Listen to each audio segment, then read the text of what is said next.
여러분 안녕하십니까? 광주 MBC 뉴스투데이입니다. 먼저 오늘의 주요 뉴스입니다.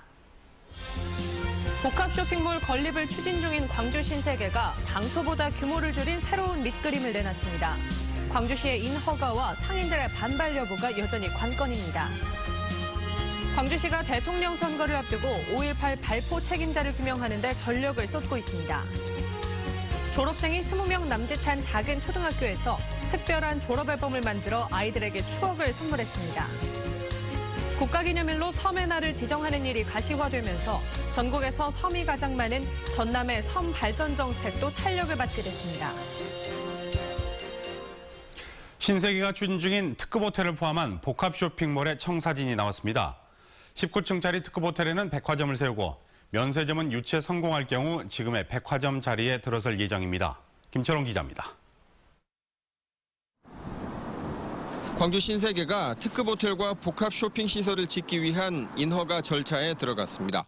광주시에 제출한 지구 단위 계획 변경 신청서에 따르면 호텔과 백화점으로 활용될 19층짜리 건물이 현재의 이마트 자리에 들어섭니다.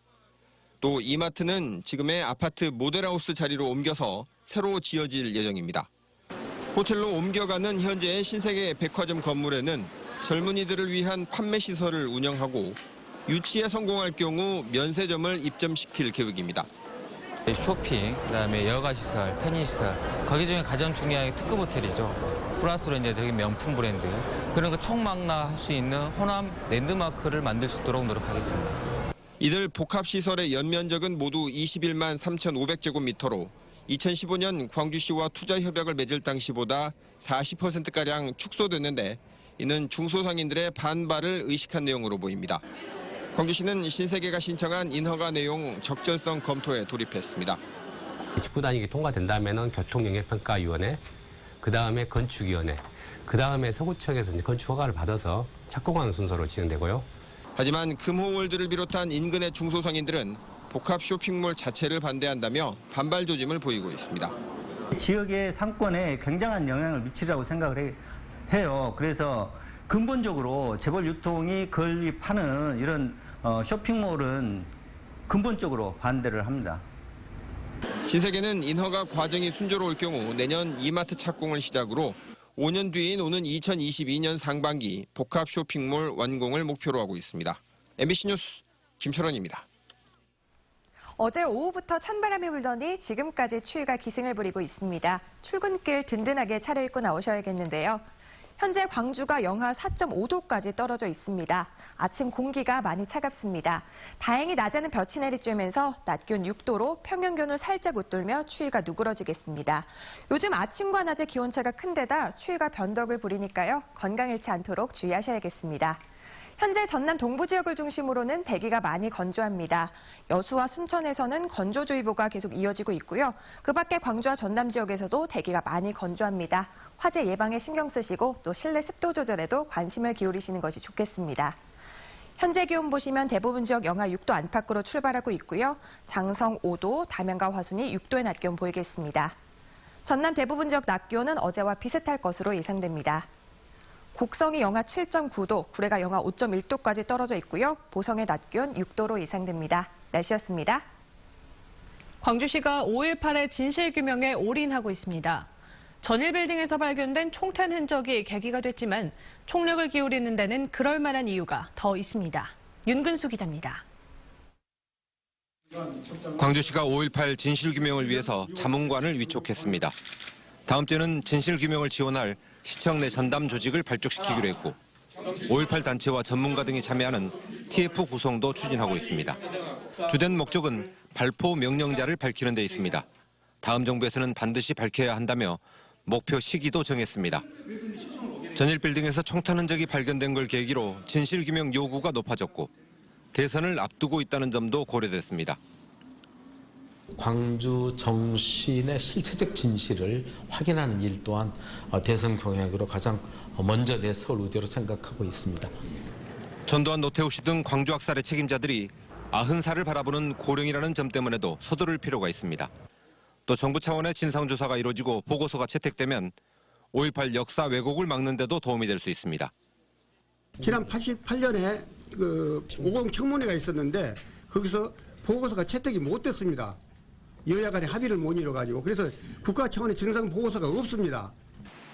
5.18의 진실규명을 위한 광주시의 이 같은 노력들이 조기에 성과를 낸다면 유난히 광주 정신을 강조해온 윤장현 시장에게도 정치적 자산이 될 걸로 보입니다. MBC 뉴스 윤문수입니다. 5.18 역사왜곡 대책위원회는 기자회견을 열고 5.18의 진실을 왜곡하고 폄훼한 국정 역사교과서를 즉각 폐기하라고 촉구했습니다. 대책위는 37년 전 광주 시민을 향해 총칼을 겨눴던 국가 권력이 이제는 역사교과서를 통해 미래 세대에게 5.18의 진실을 왜곡되게 교육시키려 한다며 이같이 요구했습니다. 또 현장 검토본에 있던 전일빌딩 헬기 사진을 최종본에서 삭제한 것은 무차별 헬기 사격을 부정하려는 시도라고 주장했습니다.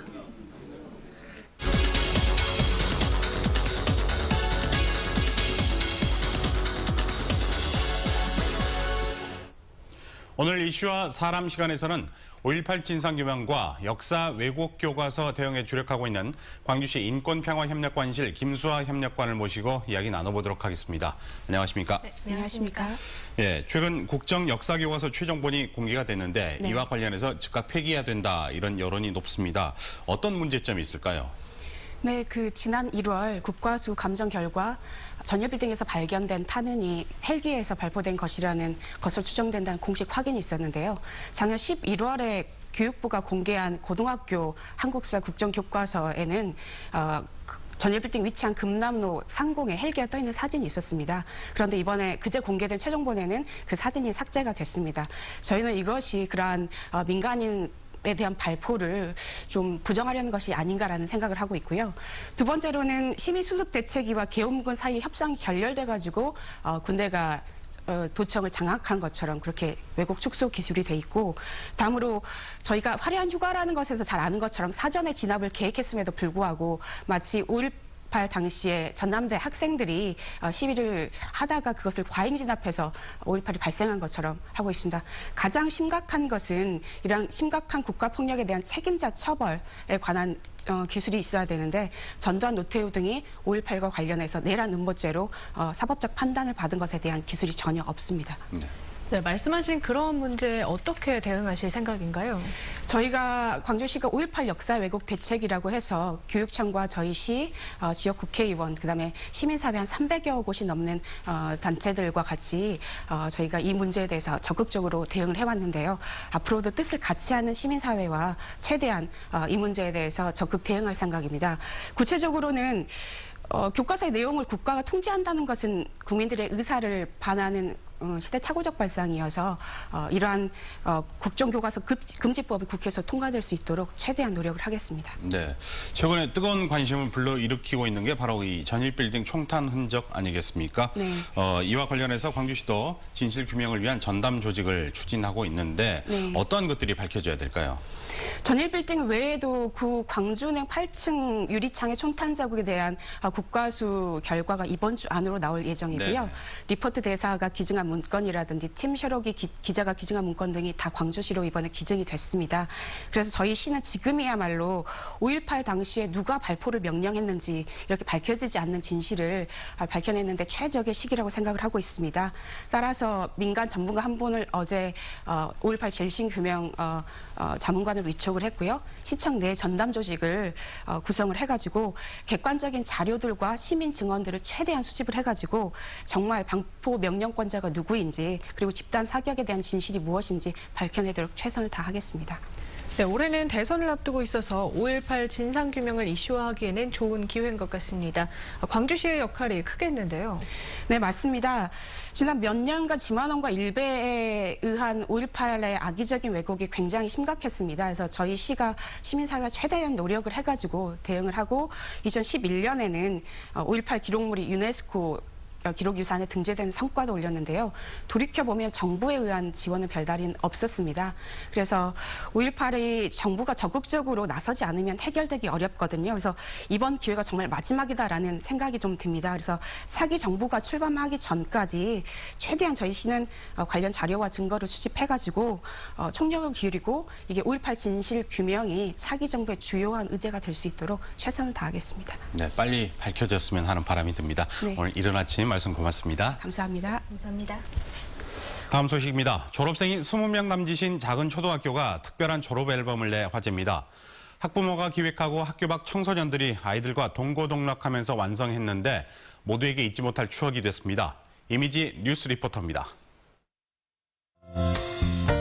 무더운 여름날 운동장에서 했던 시원한 물총놀이도, 열심히 줄다리기를 하던 가을 운동회도 사진으로 남았습니다. 광주 북초등학교 졸업생 22명의 추억이 작은 졸업 앨범에 담겼습니다. 하지만 이 사진들이 세상에 나오기까지는 우여곡절이 많았습니다. 앨범 업체에 의뢰하면 그 예산상의 이유로 업체들이 많이 꺼려하세요. 그래서 굉장히 앨범을 만드는데 어려운 점이 있거든요. 앨범이 만들어질 수 있었던 건 사진작가이자 학부모인 김영길 씨의 아이디어 덕분이었습니다. 자신이 가르치던 학교 밖 청소년들과 함께 특별한 졸업 앨범을 제작해보기로 한 겁니다. 학교 밖 청소년 아이들이 졸업 앨범 프로젝트를 해보고 싶다고 했었고요. 그래서 광주 북초등학교에 가서 이런 의도와 어떻게 사진을 찍을지를 설명드리고, 청소년 작가들은 학생들과 반장 선거부터 급식 시간, 등하굣길 같은 소소한 일상을 함께했습니다. 학생들은 학교에서 기억하고 싶은 공간을 골라 가족들과 사진을 남겼습니다. 그렇게 찍은 사진이 3만여 장, 앨범의 시를 300여 장을 고르고도 아쉬워 청소년 작가들의 이름을 건 작은 전시회도 열었습니다. 쉬운 게 하나도 없더라고요. 그래서 좀 뭔가 저희 셋이 선생님까지 해서 4명이 함께 이렇게 고생도 하고 이러면서도 스스로도 많이 큰 것 같아요. 정든 학교와 친구들은 한 장의 사진으로 남았지만 특별한 졸업 앨범 덕분에 찍은 사람도 찍힌 사람도 잊지 못할 추억이 생겼습니다. MBC 뉴스 이미지입니다. 광주의 한 중학교 체육교사가 여학생을 성추행해 직위 해제됐습니다. 광주시 교육청에 따르면 광주 모 중학교 체육교사 43살 A씨가 운동부에서 활동하던 B양을 성추행한 사실이 확인돼 지난달 26일 직위 해제됐습니다. A씨는 훈련이 끝나고 난 뒤 B양을 차 안에서 성추행하고 동계 전지훈련 중에도 마사지를 해준다며 성추행한 것으로 알려졌습니다. 정병석 신임 전남대학교 총장이 어제 취임식을 갖고 본격적인 업무에 들어갔습니다. 정병석 총장은 취임사를 통해 상식이 통하고 순리가 흐르는 예측 가능한 대학 행정으로 모두가 자신의 능력을 최대한 발휘하는 따뜻한 학문 공동체를 건설하겠다고 밝혔습니다. 지난 86년부터 전남대학교 교수로 재직 중인 정 총장은 법과대 학장과 로스쿨 추진위원회 위원 등을 역임했습니다. 광주지역 의료계 불법 리베이트 의혹에 대한 경찰 수사가 빠르게 진행되고 있습니다. 병원과 제약업체에서 시작된 비리 사건이 공직사회로까지 확대되면서 세무서 소속 간부 공무원이 구속됐습니다. 보도에 김인정 기자입니다. 전남의 모 세무서 소속 4급 공무원 정모 씨가 뇌물수수 혐의로 구속됐습니다. 경찰은 정 씨가 세무신고 과정에서 편의를 봐달라는 부탁을 받고 지난해 광주의 한 병원으로부터 4천여만 원을 건네받았다고 보고 있습니다. 정 씨는 떡상자라고 듣고 냉장고에 보관했는데 열어보니 돈이 들어있어 돌려줬다며 관련 혐의를 부인하고 있습니다. 정 씨가 뇌물을 수수한 정황은 현재 경찰이 수사 중인 광주 의료계 리베이트 사건에서 드러났습니다. 경찰이 광주의 한 제약업체로부터 압수한 리베이트 장부에 내용이 적혀 있었던 겁니다. 장부를 작성한 제약업체 관계자는 병원 의사에게 받은 돈을 공무원에게 전달하는 중간책 역할을 하며 이를 기록해 놓은 것으로 알려졌습니다. 광주와 전남 지역 8개 병원이 연루된 불법 리베이트 의혹 수사도 속도를 내고 있습니다. 경찰은 의사 여러 명과 제약업체 관계자들을 이미 입건했고 이 가운데는 리베이트로 1억 원 이상을 수수한 혐의를 받는 사람도 여럿인 것으로 알려졌습니다. 경찰은 해당 장부에 의료계뿐 아니라 공직자 등이 광범위하게 적힌 점을 토대로 수사를 벌이고 있으며 실제로 대가성 금품이 오간 정황이 있는지 등을 확인하고 있습니다. MBC 뉴스 김인정입니다. 광주지방검찰청 순천지청이 이용부 보성군수에 대해 뇌물수수 혐의로 사전 구속영장을 청구했습니다. 이 군수는 도의원으로부터 사택부지를 저가로 사들이고 건축업자에게 사택을 건축하도록 한 뒤 공사비 일부만 지급해 뇌물을 수수한 혐의를 받고 있습니다. 또 업자의 부탁을 받고 지난 2014년과 2015년 당시 보성군이 발주한 빛축제와 다향제를 특정 업체가 수주하도록 부하 직원에게 지시한 혐의도 받고 있습니다. 90대 노인이 연기에 질식해 숨진 아파트 화재 사건의 원인은 온수매트 과열인 것으로 알려졌습니다. 광주 북부경찰서는 광주시 북구 자신의 집에서 90살 송모 씨가 연기에 질식해 숨진 사건과 관련해 1차 조사를 실시한 결과 안방에 설치해둔 온수매트가 과열돼 불이 난 것으로 추정된다고 밝혔습니다. 경찰은 정확한 화재 원인을 밝히기 위해 다음 주 국립과학수사연구원에 감식을 의뢰할 방침입니다.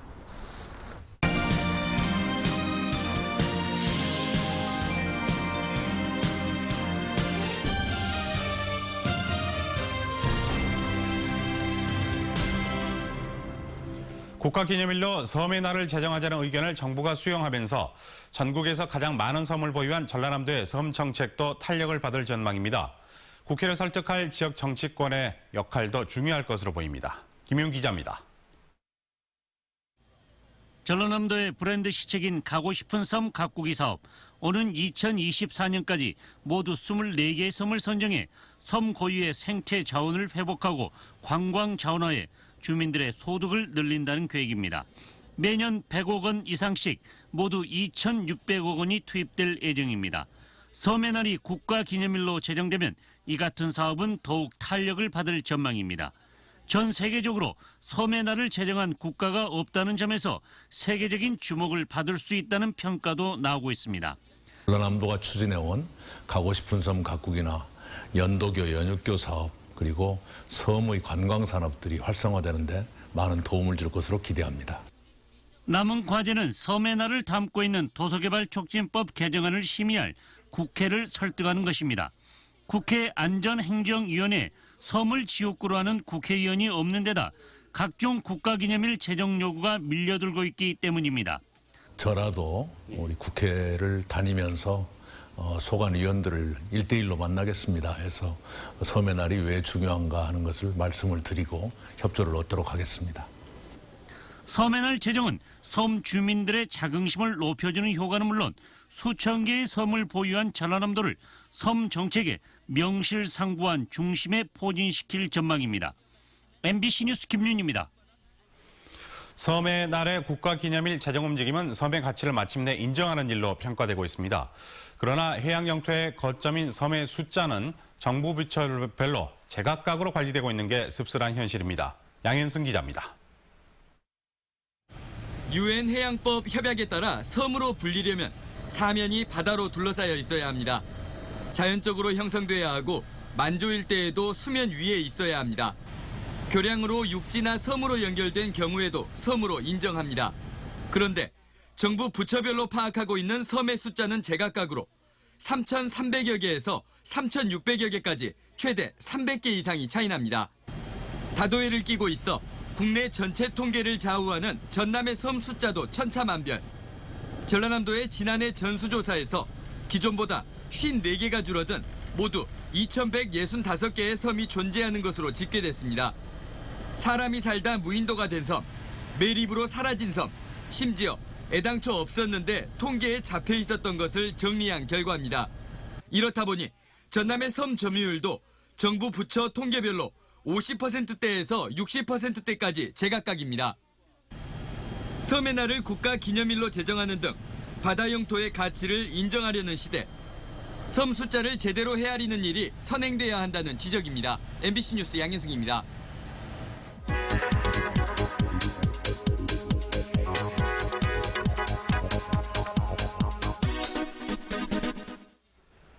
목포 김대중 전 대통령 다도해. 이 세 가지의 공통점, 감이 좀 잡히십니까? 바로 전남을 대표하는 키워드입니다. 전남 여성플러자가 전남 하면 연상되는 지역과 인물 등에 대해서 설문조사를 했습니다. 응답자 5명 중 1명은 전남 대표 지역으로 목포를 꼽았습니다. 광주와 전남 지역민들에겐 목포의 인지도가 가장 높았지만 수도권에 거주하는 사람들에겐 담양이 1위였습니다. 여수와 담양, 완도 등이 그 뒤를 이었는데요. 대표적인 자연 환경으론 다도해가 가장 많은 선택을 받았습니다. 무등산과 지리산, 유달산 등 광주와 전남의 이렇게 대표적인 산들의 비중도 높았습니다. 전남과 관련된 유명 인물은 누가 있을까요? 전남 신안 출신의 김대중 전 대통령이 30%로 가장 많았고요. 임진왜란 때 여수에서 활동한 이순신 장군과 보길도에서 유배 생활을 한 고산 윤선도, 그리고 강진의 흔적이 남아있는 조선 실학자 다산 정약용 순이었습니다. 카드뉴스였습니다.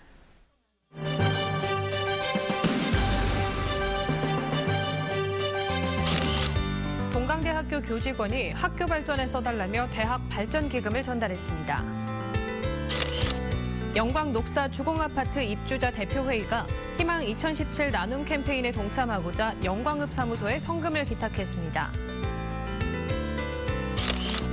곡성군이 봄철 산불이 발생하는 것을 예방하기 위해 산불 전문 예방 진화대원을 선발했습니다. 나주시는 원도심 지역 상점가를 이용하는 고객들이 주차하기 편하도록 시내 중심에 임시 공영주차장을 마련했습니다. 희망 2017 나눔 캠페인에 성금을 보내주신 분들입니다. 광주 북구 일곡동 소망내과의원에서 100만 원, 광산구 송정이동 11통 주민이 만원, 17통 25만 원, 전남 담양군 대전면 중옥마을에서 35만 1,000원, 원촌마을 33만 9천 원 보내주셨습니다. 은기마을 9만 원, 성산마을 24만 3천 원, 계곡마을 13만 6천 원, 덕진마을 강형숙 씨가 5만 원, 서옥마을 백금석 씨가 9만 4천 원 보내주셨습니다. 병풍마을 임노원 씨가 8만 6천 원, 로젠택배 이은주 씨가 5만 원, 화순군 화순읍 20공리 1구 주민이 50만 원, 대리 1구 20만 원, 대리 9구에서 48만 3천 원 보내주셨고, 이어서 수만 3구 10만 원, 개소 4구 20만 6천 원, 일심 5구 40만 원, 만연 5구 5만 원, 장성군 삼서면 두월 1리 15만 5천 원 보내주셨습니다. 3기 1리 17만 7천 원, 소룡 1리 13만 4천 원, 오치 1리 3만 원, 대곡 1리 9만 원, 유평 1리 14만 5천 원 보내주셨습니다. 수해 3리 9만 3천 원, 삼서면 무기명으로 3만 원, 한평군 학교면 남녀 의용소방대에서 20만 원, 나도선 씨가 5만 원 보내주셨습니다. 성금을 보내주셔서 감사합니다.